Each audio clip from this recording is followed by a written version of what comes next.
Mr. Schaff told me when I was 25 and first met him, he said, "Mr. Owen, in my personal opinion, financial independence is a worthy goal." Now, he really said that for a reason, because a lot of people are having problems with financial independence simply because they have some moral issues really confused in their minds about the value of money or the danger of money or having too much money, or that the true values of life are not wrapped up in money. So money really doesn't matter that much. And some people have some problems in this area, and I'll admit I had some when I first started making more money in 1 month than my father made in 1 year. At first, I was very disturbed by that, and guess what? For a long time, I wouldn't even tell my parents. I didn't tell them. I said, what are they going to think? I make more money in 1 month than my father makes in 1 year. How can I tell them? And I was really confused about that. I was really bothered by that for quite a while. I think it was several months. No, because here's when it ended. I finally worked up the courage to tell them how I was doing. I can't remember now just how I put it. I was just trying to figure out some way to put it right to break the news to them, so it wouldn't be too great a shock when I told them what I was doing and what was happening and what was going on. They were just incredibly delighted. They were terribly happy, terribly excited, and I discovered that I'd worried and been bothered all those months for nothing because I had this in my mind. How am I going to justify it? How am I going to work this whole thing out? How are they going to feel? And sure enough, I had just conjured all this stuff up in my mind, and it really was not real. But some people really have some problems with financial independence because they feel that the morality of earning lots of money is a very valid question. Every once in a while, someone after my seminar says, "I think you talk too much about money success, and that's not where the good life is." The good life is not just money and success and making a lot of money and doing well financially. And I understand that. I really do, and I have pondered those subjects all these years. And I don't want it to make it seem like just going for money or financial success is where the true values are. They're not. And hopefully in my seminar, I've got enough in there to try not to mislead people that I'm just thinking of financial success. But Mr. Schaff said to me, in my opinion, financial independence is a worthwhile objective.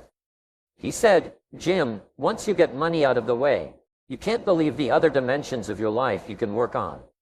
Once you solve the money problem," he said, "now you'll have the time, more time to work on certain other projects of your life that will really start to grow and expand." So he said, for that reason, I think financial independence is a worthwhile objective. And I know part of it is a moral question. There is a Bible phrase that says, "The love of money is the root of all evil." But I'm sure the phrase is probably more correct in saying the love of money, the love of money. Now, when I did start getting some of those big bonus checks way back in those early days, my first crack at money, right, I wasn't too worried about whether or not it was going to ruin me. One of my friends, his wealthy friend, when he started making a lot of big money, said, "Robert, I don't know if I should give you all this big money or not. You know, money's ruined a lot of people." And Robert said, "Just try me one time. I mean, let's just see." So we're all willing to go through it, I'm sure, that first time. But I know it is a moral question. Sometimes it's something you just have to wrestle with. Financial independence is not something you have to throw away all other values to acquire. You don't have to throw them all away. Now, you could, and that would be foolish if there's half a dozen major values, and you threw away 5 to go for one. See, that would be foolish. But in my opinion, you really don't have to. But now, in the moral question, for those who pressed me a little bit about talking too much about money and finance and being successful, I have another question in response, sharpening up my debating skills. And here's my question. If you could do better, should you? That's pretty good on my side of the debate, right? If you could do better, should you? Sometimes people use the moral question as an excuse to be lazy and not to improve. Then, on the other side, part of it is just the challenge to see what you can become, regardless of what the amount is. A man said to me one time, "Well, mister, I'm making about $50,000 a year. Isn't that enough?" And I said, "Yes, it's enough if you're bumping your full potential. But if you're capable of £500,000 a year, you're somewhat of a loser." See, it's not the amount that counts, it's the extent of your reach that counts. That's what we want to do. Employ the full extent of our reach. Whatever that amount turns out to be, if it's $5,000 a year, wonderful. If you're really extending yourself economically, doing the best you can, and those numbers turn out to be $5,000, wonderful. If it's $50,000, wonderful. If it's $500,000, wonderful. As long as you're extending yourself, your mental health, personal capacity to its limit, whatever those amounts are, those are the amounts. Because Mr. Schaff had this simple philosophy. How far should you go? Answer. As far as you can. How much should you learn? As much as you can. How many books should you read? As many as you can. How much should you earn? As much as you can. How much should you share? As much as you can. What should you accomplish? As much as you can. That's a good philosophy. What could I do in comparison to what I am doing? What could I do to extend my reach? Am I fully employed? Good question. And I think that's the answer to some of the moral question. If you're properly using your 8 hours and you're extending yourself and you're doing your best, whatever that amount is, that's the amount. But financial independence is a worthwhile goal. If you can finally set money aside as being such a major object in trying to accomplish in paying the bills. And Mr. Shaw said to me, Mr. Owen, I think the only way to get money out of the way is to have plenty. So, I went for that. The time you've already set aside for labor is enough time to become wealthy. If you're working 8 to 10 hours a day, that's about it. You can't put in more than about 8 or 10. But see, if you better utilize that 8 or 10 and you double, triple, quadruple your income, see, that would be okay. Just better utilization of the time you're already spending laboring. Just a better use of it. Now, see, if you start throwing your health away by going for the money and working 20 hours a day and sliding all your friends and walking away from your family, see, now you've lost all the other values to go for one. And that would be, in my opinion, shortchanging yourself. But financial independence. Let me give you just a few clues on financial independence because part of it depends on the plan you have. It isn't necessarily how hard you work or whatever else you sacrifice to go for it. You really don't have to do that. Most of us live long enough, and especially in this country of unique prosperity, we have chances enough to fairly quickly, before too long, solve the money problems of our life. One of the major reasons why most people don't is because they're operating on the wrong plan. And here's the key. It's not so much what you earn as what you do with what you earn. I think, according to the latest figures, the average person in this country now, in a working lifetime, makes £500,000, average in a working lifetime. The question is, at the end of the working lifetime, where is it? Now, see, some people have got it and some people haven't got it, right? They both earned it, but they both didn't keep it. And part of it is just simply operating on the wrong plan for financial independence. Here's a recommendation for a helpful book to kickstart your financial journey. The Richest Man in Babylon by George Clason. It's a captivating read packed with insightful ideas on achieving financial independence. The book's core message revolves around a simple yet powerful principle. Learn to live on 70% of your net income. Net income refers to what you have left after taxes, as that's the portion you actually get to use. As the master teacher Jesus once advised, pay Caesar first. In our context, this means allocating funds to taxes before anything else, as the government takes its share up front. This concept can be translated into simpler terms for children as the care and feeding of the goose that lays the golden eggs. It emphasizes the importance of preserving and nurturing our sources of income rather than squandering them recklessly. Just as you wouldn't destroy the goose that lays golden eggs, we must responsibly manage our finances to sustain our prosperity. You might say, well, the goose eats too much. Well, that may be true. Maybe we all pay a little too much in taxes, I'm sure, right? The president is trying to get through the Congress some way to reduce our taxes so the goose won't eat too much. And every goose has an inclination to eat too much, right? The government spends too much money, the goose is overweight. I understand that, but we're all a little overweight. Everything, by longevity, tends to get off course. Everything needs to be corrected, and that's just part of life. The longer something goes, the more tendency it has to eat a little too much, indulge a little too much, try to gather up a little too much power. You know, that's just natural. And the government's the same way, right? You hire somebody to be a servant in your house, and now they want to take over. You say, no, I hired you to take out the trash, not to run the house. But sure enough, by longevity, people just gather up, more power and whatever. And then it's got to be corrected, put back in place. Everything needs to be corrected. Our diet, our lives, our friendships, marriage. Everything tends to get off course, goes along pretty good, starts to drift, got to bring it back, starts to drift, bring it back, starts to drift. That's just part of life. So the goose does overeat. I understand that. And perhaps we do pay too many taxes, and the government does spend some of our money a bit recklessly. I understand that. But see, Jesus did say, you got to take care of Caesar, because part of Caesar's responsibility is to be the goose that lays the golden eggs. We do have to have a society. We do have to have a government, or you have no market. And among the governments of the world, we do have to protect ourselves. Somebody's got to pay for the radar and the Polaris submarines and the B missiles. Somebody's got to pay. See, I don't mind picking up my share of the radar, and hire somebody to watch it and make sure they stay over there. You got to do that. So, you got to care and feed the goose. Mr. Shaw taught me to be a happy taxpayer. Now that was a whole new thing for me. Be a happy taxpayer, not a reluctant taxpayer. Okay, you got to care and feed the goose. And in this country, of course, for a portion of our incomes, maybe it's a little too much.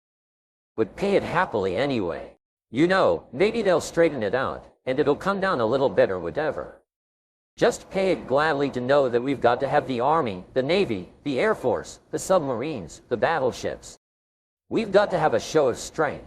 We've got to be a leader among the free world. We really do, and all that's got to be paid for. So, I don't mind picking up my share, and everybody ought to pay their share.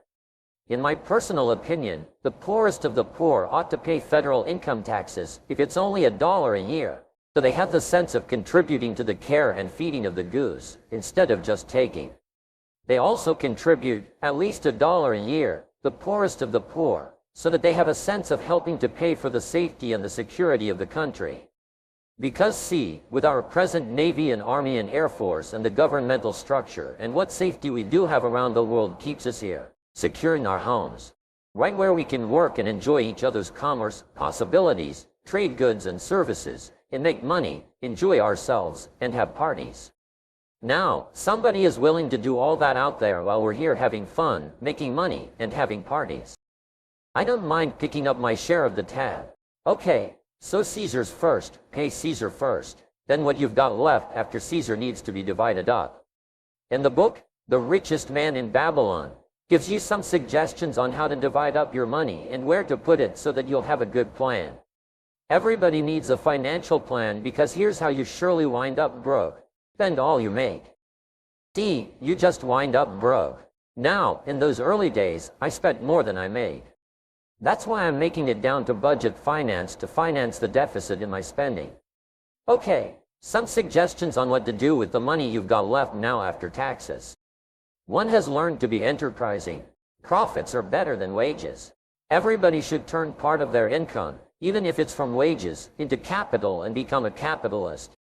The healthier the country becomes is going to be a result of more and more people becoming capitalists, not just letting big business be the capitalists. Now, communism teaches that all capital should be in the hands of the state, and we should take it out of the hands of the individuals because they're too dumb and stupid to know what to do with it. All we want them to do is just show up and do their work and go home and behave themselves and stay out of trouble, and we will take care of the capital, the government. Now, see, in this country, we don't believe that. Communism teaches everybody should blend into the mass to the glory of the state, and we all say, heck with that. The state is the servant, and all glory to the individual. That's what we believe in capitalism. Take the capital and divide it up among all the people and let the people start a business. Start this thing going with commerce and interchange of goods and services, and you will create a dynamic society unprecedented in the history of the world. And we've proven that that's true. But see, communism says give the state all the capital, and we don't believe that. We believe that everybody ought to be capitalist. Use it in their own way. They'll think of things the state can't think of, and they'll react much quicker than the state will. The state's always 2, 3, 4 years late. Government's always late, and they always spend too much money, right? Capital ought to be in the hands of the individuals. Now, if you don't use capital and become a capitalist, and you don't, and everybody doesn't, pretty soon, guess what? Now, the capital will all start going toward the state because the society has to survive. Now, these are just some of my personal opinions, but I'm entitled to those, right? I don't even claim they're right. I just claim they're my opinions. That way, I'm off the hook. But anyway, be a capitalist. Make sure you've turned part of your income into capital, and so you can teach kids how to be enterprising and capitalist from the time they're little. Just little kids, you'll teach them how to have 2 bicycles, one to ride and one to rent to earn money, okay. And teach kids how to earn money, not just get a job.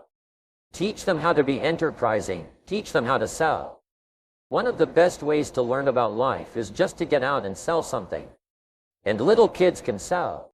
Teach them how to buy a bottle of soap for $2 and sell it for $3 right down the street. Your market's next door. You don't have to go very far. Teach kids how to knock on doors. Say, "Miss Brown, I got this soap. It's the finest in the world." Teach them how to do that, and then teach them all the advantages of being a kid. Some people will buy from you just because you're little. They will. It's an advantage, and the littler, the better. So, you teach them how to be little, and you've got to hurry because you won't be little forever, right? Get out there and take advantage. So, the little kid knocks on the door and says, "Miss Brown, I've got this soap. It only costs $3, and it's the best there is, and I'm your neighbor. I can take care of you. You should buy it. And besides, I'm little." Miss Brown says, "Hey, I appreciate you coming by. That's really nice. I appreciate that.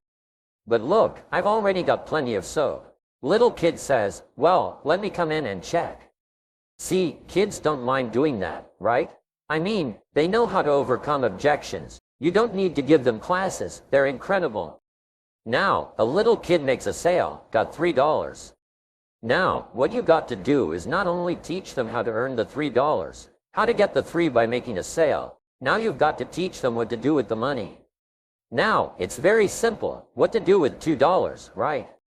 Set it aside so you can buy another bottle of soap. Kid says, "Well, that makes sense. Otherwise, you'd be out of business." That's right, and I know some adults are a little short on that information. So, you got to set aside, too. Kid says, "Okay, then I got $1 to spend." Say, no, if you spend that, you'll wind up like most people, age 65, broke. And then take them to that part of town where people are 65 and broke and let them walk around the neighborhood, drive around. And the kid says, "Oh, I don't want to live like this." Say, "Fine. Now, here's what you do with your money. Sometimes you've got to go and touch and look and see what you don't want so that you'll make arrangements over here not to ever be there." What was that little movie they came out with where they took the kids to the jail? Scared Straight. Let them visit with the prisoners, right? And firsthand they looked around, saw these bars in the jail prisons, talked to some of the prisoners, and firsthand got somebody to say, "Whatever you do, don't come here." Now, that's not some minister saying, "Don't go there." That's the man saying, "Don't come here, whatever you do. Let me show you what it's like. Here's where I had to sleep. I can't get out. I've got 15 more years to spend here."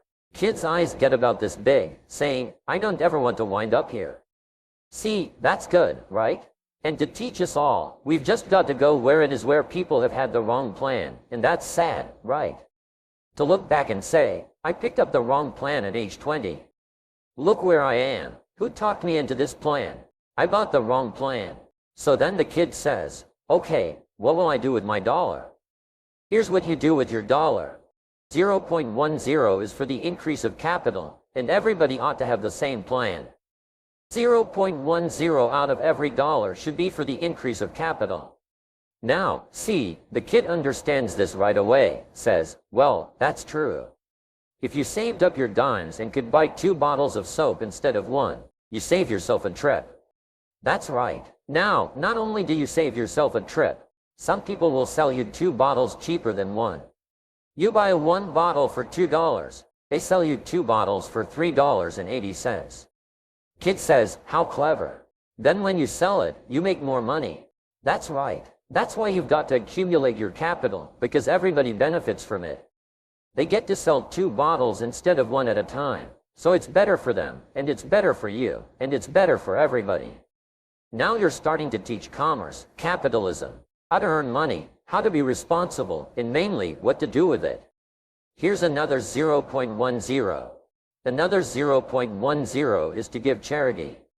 I really should have put that first, right after Caesar. Jesus said, pay Caesar first, then pay God charity. Some churches teach 10%. That's good, like give it to the church and let the church distribute it however, or distribute it yourself, whatever. But make sure you put back part of what you take out. Charity. Some people are less fortunate. Some people live tragic lives, and they need our help. So, 10% set aside to help those that are unfortunate, cannot help themselves. 0.10 for giving. And a good time to learn 0.10 for giving is when you're little, because see, it's pretty easy to flip a dime out of a dollar. What's a little more difficult is to give $100,000 out of $1 million. Somebody says, oh, if I had $1 million, I'd give $100,000. I'm not that sure. That's a lot of money. We'd better learn it now just in case. You know, you get the big stuff and won't turn loose of it. So develop the habit now of the 0.10, right? Kids should learn the first dollar you get. You should learn how to divide it up, because if you let a kid, when he gets his first dollar, spend it all, you've already started them on the wrong habit pattern. Now what if they do that the rest of their life? They will be in serious trouble. So you've got to teach them what to do with the first dollar, or as quickly as possible. Correct what might be wrong. So, 0.10 for charity, 0.10 for the increase of capital, and 0.10 more cents is for investing. Now at first, use that 0.10 thinking. The richest man in Babylon says use 10 cents to pay off all your bills, which is good. Now, you can start using it for investing, but pay off all your bills first. All the little accumulation of credit cards and all that stuff. There's a Bible phrase that says, the borrower is servant to the lender. And as quickly as possible, you don't want to be a servant anymore. What you want to be is a lender, not a borrower. Get on the other side of the table as soon as you can. The borrower is servant to the lender. Now, once you've got all those little bills paid off, just cleaned up all the little bills, Arnold's, Leno, everything, all that stuff. Just clean all that up. Now you've got some money to invest. Now here's where you should invest some of your money. Savings accounts, financial institutions. So that it provides a larger capital pool for successful people to borrow and start big businesses that you, at first, can't start. Build big factories and employ lots of people. There needs to be a collection of capital so that people can borrow it. And guess what they will do when they borrow your money? Pay you for the use of it. So you teach kids how to put their money, savings accounts, financial institutions. In Australia not long ago, a man said to me, I'm recommending everybody put their money in gold. Take it out of all the banks. I said, then you'll bankrupt the country. You can't do something and teach it to everybody else that's going to bankrupt the country. You can't be totally self-protective. You must care and feed the goose that lays the golden eggs if you're going to drive on this society's streets and indulge in society's commerce and goods and services in the community. You've got to do your share to care and feed the goose. You can't grab yours and put it in gold and hide it in the ground, because if everybody did that, we would have no society. So you can't teach something that, if everybody did, would wreck the whole thing. He said, well, I never thought about that. I said, that's obvious, right? Now, you must ponder what's going to help all of society. Somebody says, well, I'm going to grab everything I got, barricade myself, go off to a cave in the mountains and wait with the gun. Well, if everybody did that, then the world would be over. Then God would have to start all over again, which he's done on occasion, but most people didn't enjoy the process. So what's going to help everybody? What's going to help commerce?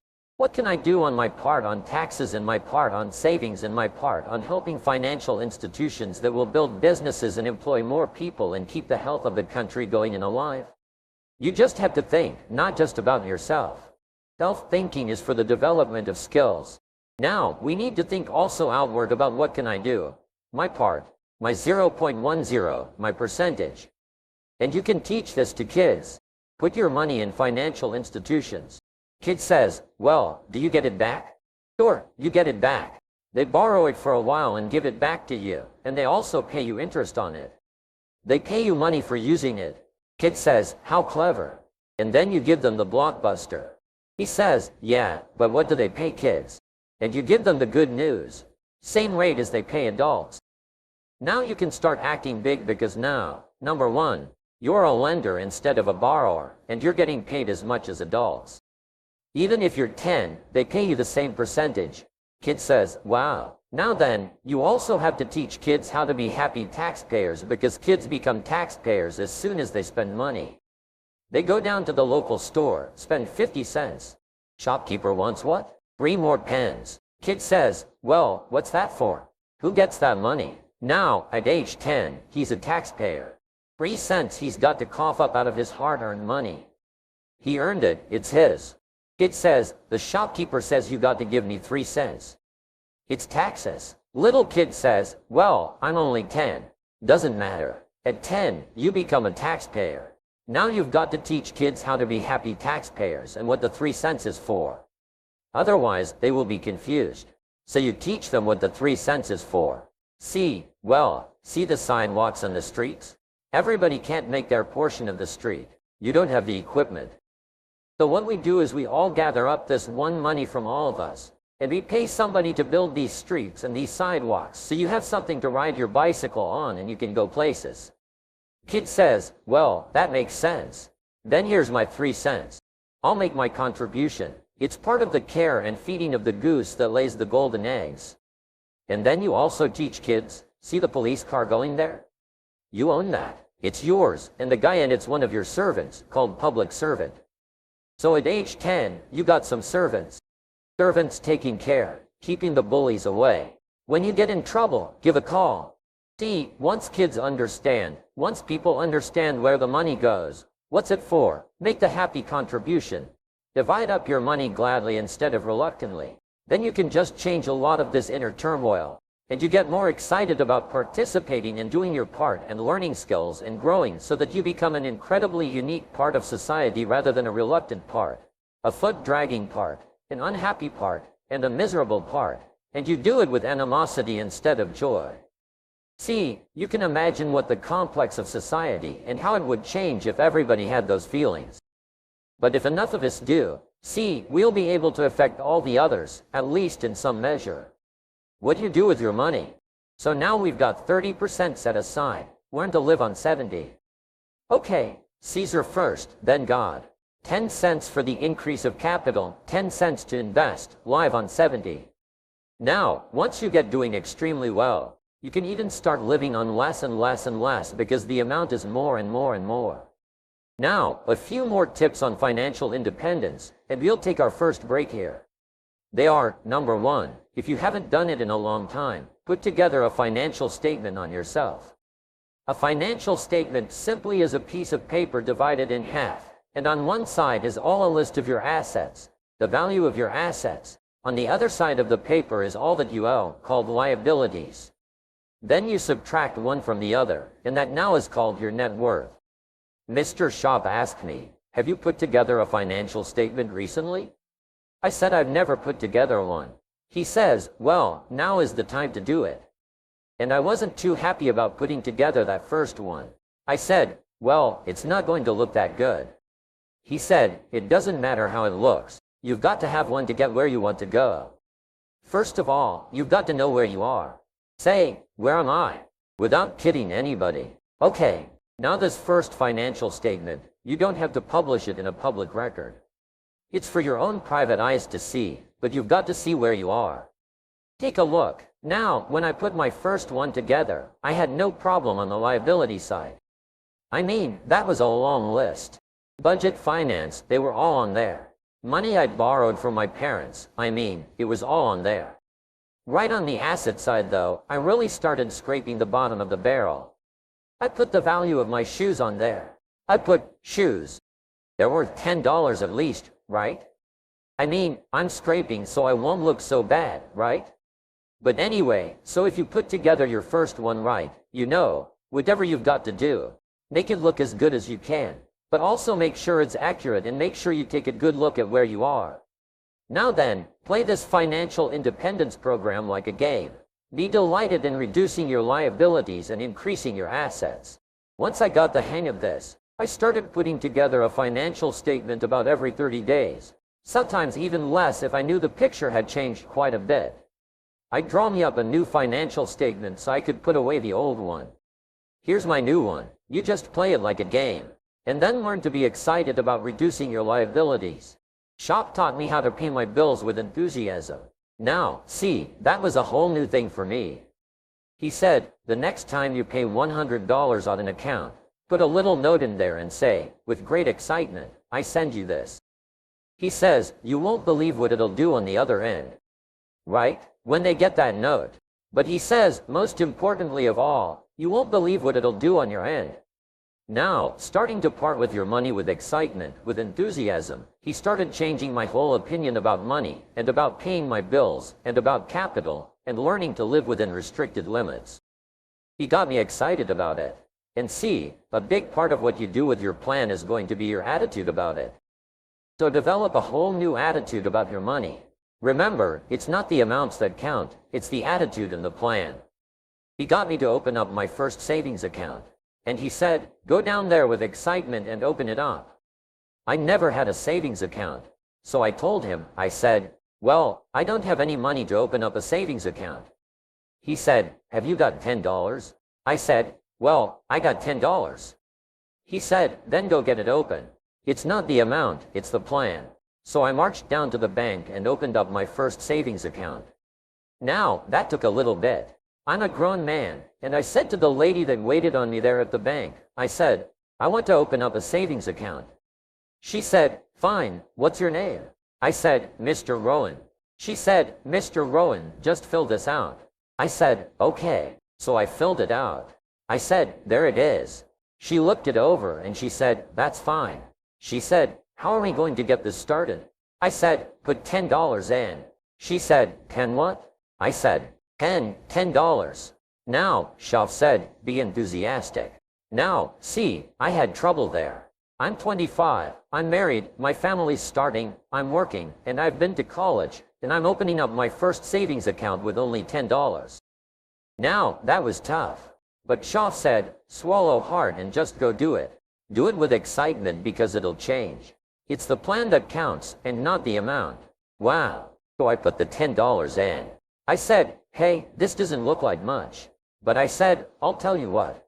Before long, I will have the largest savings account in this bank. She said, well, if you say so.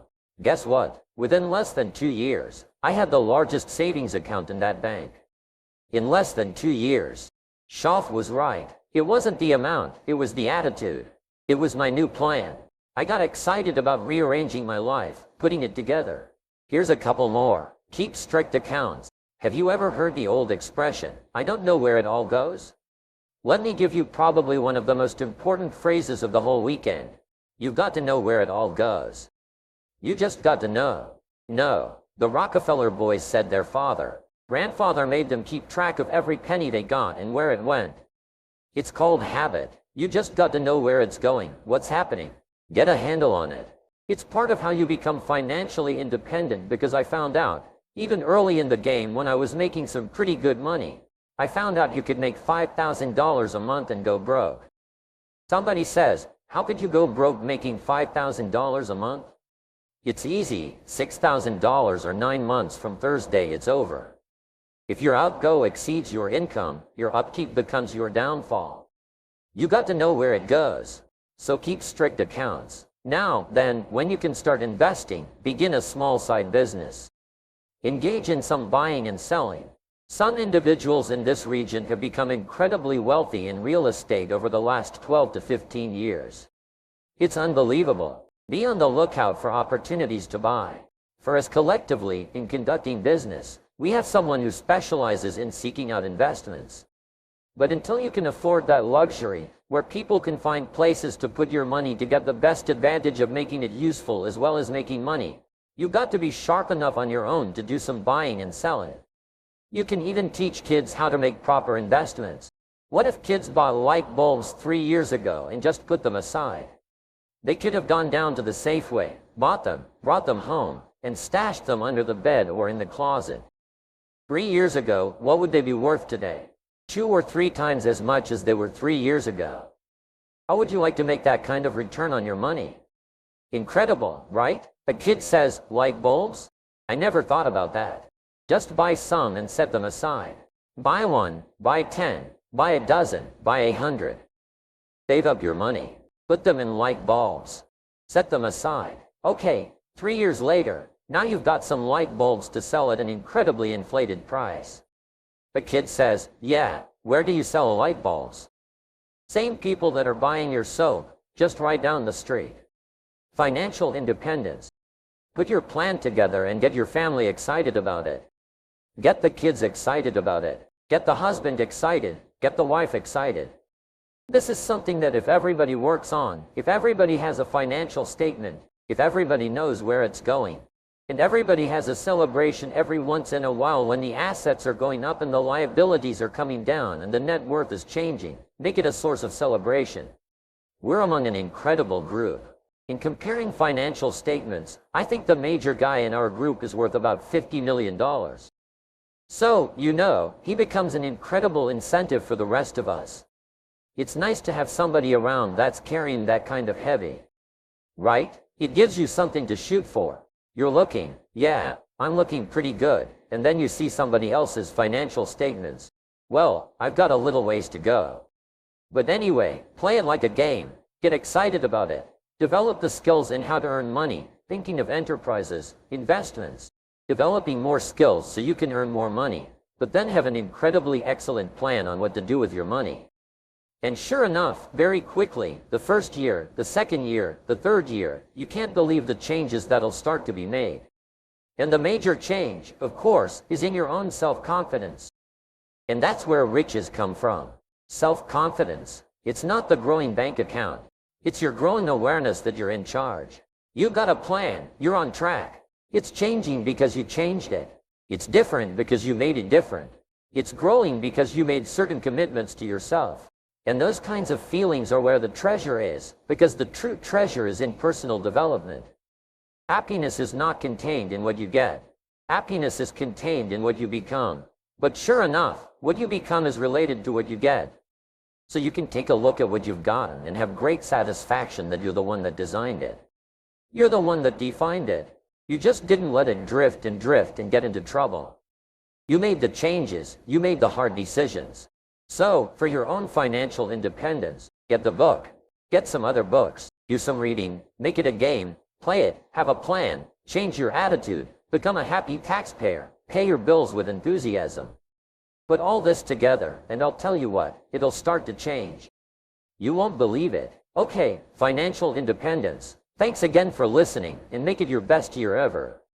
Here's to your success.